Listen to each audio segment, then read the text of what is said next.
Dünyamız sürətlə dəyişir və bu dəyişiklik sadəcə texnologiya ilə məhdudlaşmır. Eyni zamanda iş dünyasında da yeni trendlər yaranır. Bəzi peşələr artıq klassik sayılır, bəzi peşələr isə trend peşə adlandırılaraq gündəmi zəbt edir. Məsələn, süni intellekt mütəxəssisləri, data analitiklər, kiber təhlükəsizlik ekspertləri, digital marketinq mütəxəssisləri, qrafik dizaynerlər və hətta sosial media menecerləri bu gün çox tələb olunan peşələr sırasındadır. Bu peşələrin ən böyük üstünlüyü odur ki, onlar həm yüksək maaş potensialına malikdir, həm də gələcəkdə beynəlxalq imkanlara qapını açır. Müasir dünyada peşələr, hansı ki peşələr üzrə daha çox tələb olunan peşələr var. Bu peşələr dedik ki, bunlar mühəndislik, pedaqoji, tibb və aqrar sahədir. Amma eyni zamanda müəyyən peşələr var ki, ənənəvi peşələr var ki, uzun müddət ən belə deyək, populyar olan peşələr olub. Hal-hazırda bununla bağlı ixtisas hazırlığı həyata keçirilmir dünyanın aparıcı universitetlərinə. Bunlarda da iş növbədə mühasibatlıq və jurnalistika fakültələridir. Artıq bu sahələr üzrə oxumağa ehtiyac qalmır.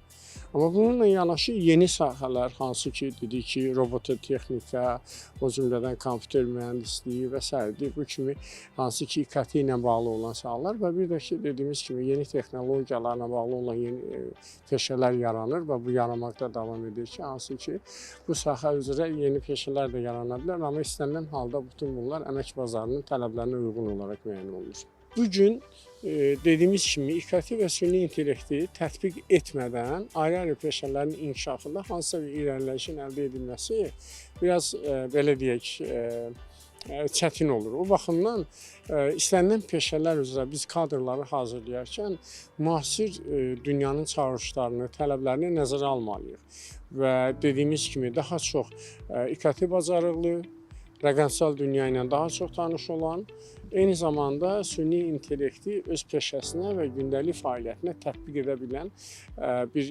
işçiləri və kadrlara çevrilməli və bu kadrların hazırlığında da bu məsələ xüsusi nəzərə alınmalıdır. Bəs texnologiyanın tələbi ilə uyğunlaşmaq istəyən gənclər bu sahədə ixtisaslaşmaq üçün hansı resurslardan, kurslardan ya da proqramlardan istifadə edə bilərlər?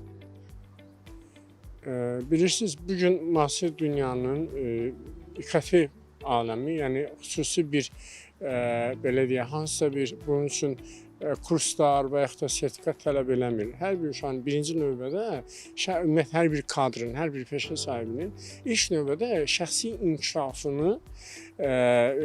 inkişafı üzrə xüsusi bacarıqları olması şərtdir. Yəni hər bir insan bilməlidir ki, bu günün tələbi ilə uyğunlaşmaq üçün özü üzərində işləməlidir. İnternet dünyasında da ki, istənilən deyək ki, imkanlar var və mən düşünmürəm ki, hansısa deyək ki, informasiyanı əldə etmək, emal etmək və yaxud da özünə lazım olan şəxsi inkişafını belə deyək, genişləndirmək və yaxud da ki, özünü kadr kimi inkişaf etdirmək üçün hökmən xüsusi əlavə təhsilə getmək lazımdır. Mən düşünürəm ki, sadəcə hər bir şəxsdə, hər bir işçi kadrda bir istəyi olmalıdır özünü inkişaf etdirmək və bunun üçün də internet dünyasından və o cümlədən də süni intellektdən səmərəli istifadə etmək bacarığı olmalıdır.